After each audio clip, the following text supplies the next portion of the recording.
Welcome to టీ10 నేను రేవతి. అమెరికాలో ఇటీవలి కాలంలో మేక్ అమెరికా గ్రేట్ అగైన్ పేరిట ఓ ఉద్యమం ఊపందుకుంటోంది. ఇది జాతి వివక్షకు, స్త్రీ ద్వేషానికి, మతోన్మాదానికి, అప్రజాస్వామిక ధోరణులకు ఓ వేదికగా మారింది. ఇటీవల అమెరికా అధ్యక్షుడిగా బాధ్యతలు చేపట్టిన డొనాల్డ్ ట్రంప్ కూడా ఇవే ధోరణులను ప్రదర్శిస్తున్నారు. వలసవాదుల విషయంలో కఠిన వైఖరి అవలంబిస్తున్నారు.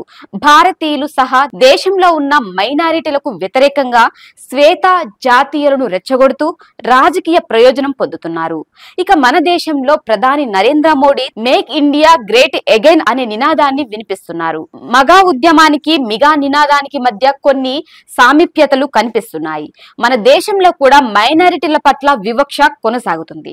వారిపై హిందుత్వ శక్తులను ఉసికొలుపుతూ పబ్బం గడుపుకుంటున్నారు. ఇక మతోన్మాద, అప్రజాస్వామిక ధోరణులను గురించి ప్రత్యేకంగా చెప్పాల్సిన అవసరమే లేదు.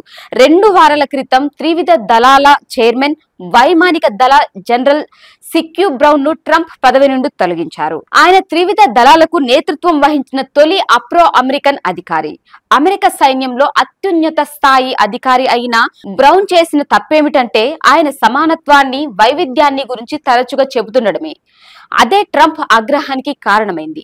అమెరికా వైమానిక దళానికి బ్రౌన్ నిరూపణ సేవలు అందించారు. గత వారం మరో అప్రో అమెరికన్ పై కూడా ట్రంప్ కన్నెర్ర చేశారు. అమెరికా డిఫెన్స్ హెల్త్ ఏజెన్సీకి నేతృత్వం వహిస్తున్న లెఫ్టినెంట్ జనరల్ టెలిటా క్రాస్లాండ్ పదవిని కూడా ఆయన ఊడబెరికారు. అమెరికాలో పెరుగుతున్న జాతి వివక్షకు ఇవి ఉదాహరణలు మాత్రమే. దేశంలో కొనసాగుతున్న జాతి వివక్ష గురించి ట్రంప్ పెద్దగా మాట్లాడరు. సమానత్వం, వైవిధ్యం అనే పదాలు ఆయనకు రుచించవు. అమెరికాలో నివసిస్తున్న ఆఫ్రికన్ అమెరికన్ ప్రజలకు జరుగుతున్న చారిత్రక అన్యాయాన్ని కప్పిపుచ్చేందుకు ట్రంప్ ప్రయత్నిస్తుంటారు. మహిళలు, ఇతర మైనారిటీల విషయంలో కూడా అక్కడ వివక్ష కొనసాగుతోంది. అమెరికా ప్రభుత్వంలో సమానత్వాన్ని, వైవిధ్యాన్ని కోరుకుంటున్న అధికారులందరినీ తొలగించడానికి ప్రభుత్వ సమర్థత శాఖను ట్రంప్ వాడుకుంటున్నారు.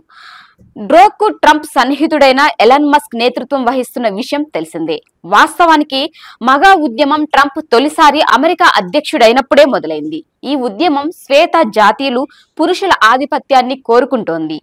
మైనారిటీలు, వలసవాదుల కారణంగా అమెరికా సమాజంలో తమ ప్రతిపత్తి ముప్పు వాటిల్లుతోందని మగా మద్దతుదారులు భావిస్తున్నారు. అందుకే వలసదారులపై కఠిన చర్యలు తీసుకోవాలని, అమెరికాలో ప్రవేశిస్తున్న ముస్లింలను అడ్డుకోవాలని వారు గట్టిగా కోరుతున్నారు. డొనాల్డ్ ట్రంప్ ప్రభుత్వ విధానం కూడా అదే.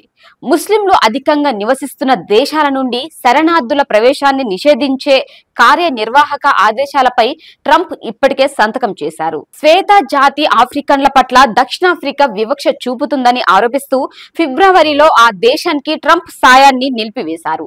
దేశంలో శ్వేత జాతీయులైన రైతులను పెద్ద ఎత్తున చంపేస్తున్నారని 2018లో అబద్ధాలు వల్లెవేశారు. అమెరికాలో ఆఫ్రికన్ అమెరికన్ ప్రజలు ఎదుర్కొంటున్న వివక్షను బయటపెట్టిన చరిత్రపైన, పౌర హక్కులపైన ట్రంప్ ప్రభుత్వం అనేక సాంస్కృతిక యుద్ధాలు సాగించింది. శ్వేత జాతీయులపై వివక్ష జరుగుతుందన్న ఆరోపణలను తిప్పికొట్టేందుకు ట్రంప్ తన ప్రధాన సలహాదారైన స్టీఫెన్ మిల్లర్ ను పురమాయించారు. జన్మతః లభించే పౌరసత్వ హక్కును నిషేధించాలన్న ట్రంప్ ఆలోచన వెనుక అమెరికాలో ఆఫ్రికన్ అమెరికన్, లాటిన్, ఆసియన్ల జనాభా పెరగకుండా చూడాలన్న లక్ష్యం ఉంది. ట్రంప్ విధానాలు కేవలం ఆఫ్రికన్ అమెరికన్లనే గురిపెట్టలేదు.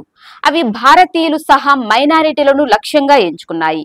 అమెరికాలోని అనేక హిందుత్వ గ్రూపులు అధ్యక్షుడు డొనాల్డ్ ట్రంప్ విధానాలను సమర్థిస్తున్నాయి. ఇదేమీ ఆశ్చర్యం కలిగించే విషయం కాదు. ఎందుకంటే భారత్లోని హిందుత్వ సంస్థలు వలసవాదాన్ని, రిజర్వేషన్లను వ్యతిరేకిస్తుంటాయి. అవి మైనారిటీ, ముఖ్యంగా ముస్లిం వ్యతిరేక విధానాలను సమర్థిస్తున్నాయి. అమెరికాలో ఊపందుకుంటున్న మగా ఉద్యమానికి భారత్ లో మోడీ ప్రవచిస్తున్న మిగాకు సామీప్యతలు ఉన్నాయి.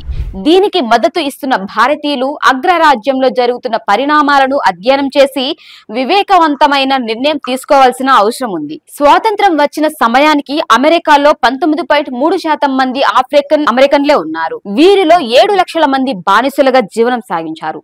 ప్రచండ యుద్ధ సమయం నాటికి బానిసల సంఖ్య 40 లక్షలకు చేరింది. ఆ యుద్ధం కారణంగా బానిసత్వం నుండి వారికి విముక్తి లభించింది. అయినా వారికి నష్టపరిహారం అందలేదు. ప్రస్తుతం మొత్తం అమెరికా జనాభాలో ఆఫ్రికన్ అమెరికన్లు 14.16% మంది ఉన్నారు. వ్యక్తిగతంగా కూడా జాతి వివక్ష ప్రదర్శించిన చరిత్ర డొనాల్డ్ ట్రంప్ కు ఉంది. 1970వ దశకం ప్రారంభంలో ఆఫ్రికన్ అమెరికన్ అద్దెదారుల పట్ల ఆయన కంపెనీ వివక్ష ప్రదర్శిస్తోందంటూ న్యాయశాఖ కేసు పెట్టింది. అప్పటి అధ్యక్షుడు బారక్ ఒబామా అసలు అమెరికాలోనే జన్మించలేదంటూ ట్రంప్ ఓ కుట్ర సిద్ధాంతాన్ని లేవదీశారు.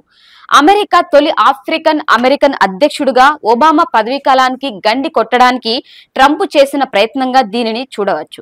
2016లో అమెరికా అధ్యక్ష ఎన్నికల ప్రచారం సందర్భంగా ట్రంప్ పలు సందర్భాలలో ఒబామాపై ఆరోపణలు సంధించారు.